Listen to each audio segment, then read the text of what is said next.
Breakup हुआ है, आगे बढ़ने की कोशिश कर रहे हो, बहुत मुश्किल हो रही है ना, तो आज ये वीडियो खास आपके लिए है। आज मैं आपको बताऊंगी 3 चीज़ें जो आपको ब्रेकअप के बाद नहीं करनी है अगर आप आगे बढ़ना चाहते हो।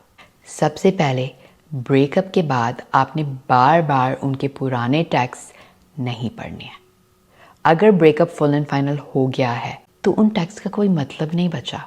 हाँ, उन टैक्स में उन्होंने प्यार का इजहार करा था, बहुत सारे वादे करे थे, बहुत सारी प्यारी प्यारी बातें करी थी, लेकिन अब उन बातों का कोई मतलब नहीं है। ऑब्वियसली उस टाइम पे मे बी वो सब सच था, पर अब वो सब झूठ है। उस सब आप ये तो नहीं कर सकते हो ना कि देखो तुमने यहाँ ये लिखा था, अब तुम ऐसा क्यों नहीं कर रहे हो।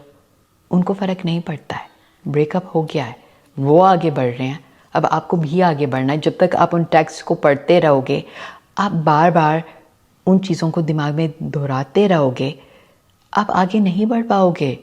दूरी बनाना बहुत ज़रूरी है आगे बढ़ने के लिए। एंड दूरी तभी बनेगी जब आप उन चीज़ों से दूर हो जाते हो जिनसे आपको उस इंसान की याद आती है। एंड प्रॉबेबली सबसे ज़्यादा याद आपको उन फ़ोटो से, उन टेक्स्ट से आती है। तो उन चीज़ों को अपने आप से दूर करो। हो सके तो उन सबको डिलीट कर दो। डिलीट नहीं हो पा रहा है आपसे तो किसी मेमोरी कार्ड में रख के कहीं दूर रख दो, किसी और को दे दो वो मेमोरी कार्ड कि आप बार बार उस चीज़ को एक्सेस नहीं कर सकते हो। दूसरी चीज़, सैड और रोमांटिक गाने मत सुनो, क्योंकि उन चीज़ों से सिर्फ तकलीफ़ होती है। जब आप सैड गाने सुनते हो, रोमांटिक गाने सुनते हो, तो उनकी और भी याद आती है। एंड अगेन मैं कह रही हूँ ना कि हमें उनकी यादों से अपने आप को दूर करना है। बिज़ी रहो, जितना बिज़ी रह सकते हो बिज़ी रहो। ठीक है, फर्स्ट वीक ब्रेकअप के बाद अब सैड रोमांटिक गाने सुन सकते हो, बिकॉज़ उन गानों से आपको ऐसे लगता है कि कोई आपको समझ रहा है, ये गाने आपकी फीलिंग्स को समझ रहे हैं, तो मे बी आपको थोड़ा सा सहारा मिलता है।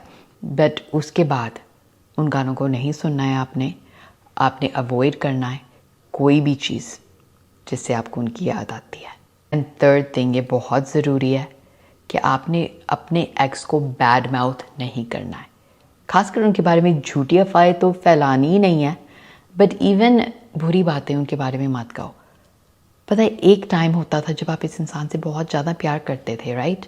ये इंसान आपकी दुनिया थी, तो आप उसके बारे में बुरा मत बोलो। इससे उसका कैरेक्टर नहीं दिखता है, उससे आपका कैरेक्टर दिखता है। जब हम किसी की बुराई करते हैं ना, तो हम बुरे बन जाते हैं, नॉट दैम। एंड अगेन, बुराई करके क्या होता है, वो आपके दिमाग में चलते हैं, 24 घंटे आपके दिमाग में चलते रहते हैं, बिकॉज आप उनकी बुराई कर रहे हो। आप सोच रहे हो कि उन्होंने ये किया, वो किया, ऐसे थे, वैसे थे। सोचना ही नहीं है ना हमें उनके बारे में। जितनी हम उनकी सोच से, उनकी यादों से, उनकी हर बात से दूरी बनाएंगे ना, वो दूरी और वो टाइम बहुत बड़े मरहम है। जैसे मैं हमेशा कहती हूँ कि उनकी सारी चीज़ें डिलीट कर दो, उनको सोशल मीडिया से भी ब्लॉक कर दो। इसलिए नहीं क्योंकि आप नहीं चाहते हो कि वो आपको कांटेक्ट करे, बट इसलिए कि आप उनकी चीज़ें ना देख सको, आप उनको स्टॉक ना कर सको, उन चीज़ों से आप आगे नहीं बढ़ पाते हो। हाँ, आई नो कि थोड़ी बहुत आपको उनकी बुराई करनी पड़ेगी, लाइक अपने बेस्ट फ्रेंड के साथ, अपनी फैमिली के साथ, जो भी एक दो इंसान होंगे जो आपके कॉन्फिडेंट हैं। बट ये नहीं कि आप अफवाहें फैला रहे हो उनके बारे में, बुरी बातें उनके बारे में फैला रहे हो, ये नहीं करना है। बट यस, एक दो जने हैं जिनसे आपको बात करनी है कि उन्होंने मेरे साथ ये किया, वैसे हुआ, ऐसे हुआ, that's a different thing. But वो भी एक हद तक करना, ये नहीं कि करते रहो करते रहो करते रहो, बिकॉज एक टाइम आएगा जब आपको उनकी बातें करनी बंद करनी है कि आप आगे बढ़ पाओ। आई होप ये वीडियो आपके लिए हेल्पफुल रहा हो। ऐसे और वीडियोज़ के लिए मुझे फॉलो करें और अपने क्वेश्चंस कमेंट्स में लिखिए।